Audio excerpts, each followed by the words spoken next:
राजन सर्वभूत मनोहरम इति वेणुरवम राजन सर्वभूत मनोहरम। चारों तरफ का वातावरण दिव्य शोभायमान हो रहा है। शीतल मंद सुगंध हवाएं, वायु का प्रवाह मंद मंद गति से चल रहा है। जमुना की धारा स्तब्ध हो गई, यानी धारा जल द्रव्य जो है वो पाषाण बन गया और पाषाण द्रव्य के रूप में परिणित होने लगे। सुंदर दृश्य। सरोवर से कमल खिलने लगे, पंछियां चकचकाने लगी, चूहू चूहू बोलने लगी। दिव्य वातावरण। और हमारे गोविंद माधव अधर पर बांसुरी रखे हुए दिव्य निनाद कर रहे हैं। वो बांसुरी कोई और नहीं, वंशस्तु शिवहा, शिव ही बांसुरी के रूप में प्रभु के अधर में सुशोभित हो रहे हैं। वंशस्तु भगवान रुद्र, रुद्र यानी शिव जी राम से विमुख नहीं होते हैं, कन्हैया से विमुख नहीं होते हैं। दिव्य स्वरूप का वो दर्शन कर रहे हैं और गोपियां इस बात से जलन भी रखती हैं। ऐ श्याम तेरी बंसी पागल कर जाती है, मुस्कान तेरी मीठी घायल कर जाती है। भजन नहीं होगी, अच्छा समय बहुत कम है।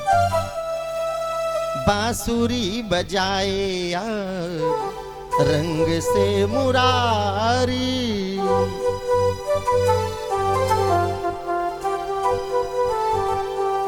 शिव समाधि भूल गए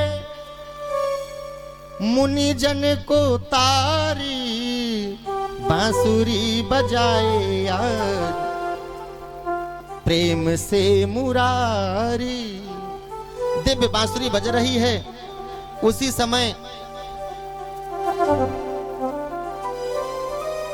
कुछ गोपिकाएं भगवान का दर्शन कर रही हैं और मन में सोच रही हैं, कैसे श्याम सलोने सरकार ही हमारे प्राणनाथ बने।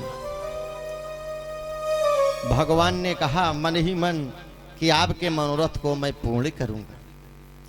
अब ये शरद की पूर्णिमा की बात है, ध्यान दीजिएगा, जो अभी पूर्णिमा निकली है। शरद के बाद आता है क्या? हेमंत। हेमंत के मास मार्गशीर्ष मास में यानी अगहन के महीने में गोपिकाएं 4 बजे उठती हैं, जमुना जी में स्नान करती हैं और आकर के कात्यायनी मैया की पूजा करती हैं। और पूजा करने के बाद एक ही प्रार्थना करती हैं कि गोविंद ही हमारे पति रूप में प्राप्त हो।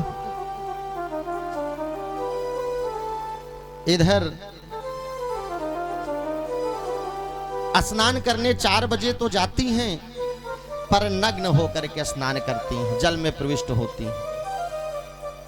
हमारे गोविंद मानो सोच रहे हैं कि जल के देवता वरुण का अपमान होता है, इसलिए नग्न होकर के स्नान नहीं करना चाहिए।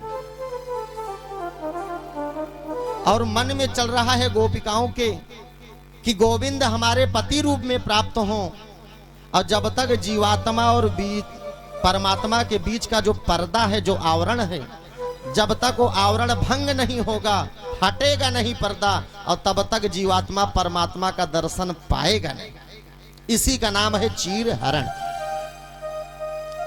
गोविंद आए, 4 साल हमारे गोविंद गोकुल में रहे और 4 साल के बाद वृंदावन आ गए।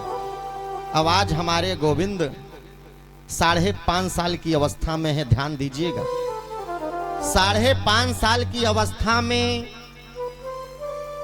क्या किसी के अंदर काम वासना, काम विकार जागृत होगा? नहीं होगा ना। तो ध्यान को बहुत केंद्रित करेंगे। अब जैसे गोपिकाएं जल में प्रविष्ट हुई, वैसे भगवान उनके वस्त्र का हरण करके कदम के पेड़ पर चढ़ गए।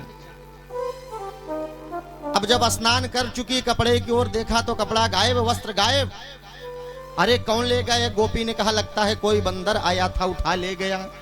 दूसरी गोपी ने कदम के वृक्ष पर बैठे कन्हैया को देखा तो कहा ये बंदर नहीं वानराधीश वो बैठे हैं, वो हमारे वस्त्र को लिए हैं देखो। तीसरी गोपिका ने कहा कि कन्हैया वस्त्र दे दो नहीं तो मैं नंद बाबा शिकायत करने जाऊंगी, तुम्हारी शिकायत मैं बतलाऊंगी। तब कन्हैया ने कहा जाओ, कौन रोकता है, जाओ। बोले कैसे जाऊं, अभी कैसे निकलूं, अभी आप हो। बोले यही तो तुम्हारी भूल है, मैं कहां पर नहीं हूं, यत्र तत्र सर्वत्र मैं विराजमान हूं।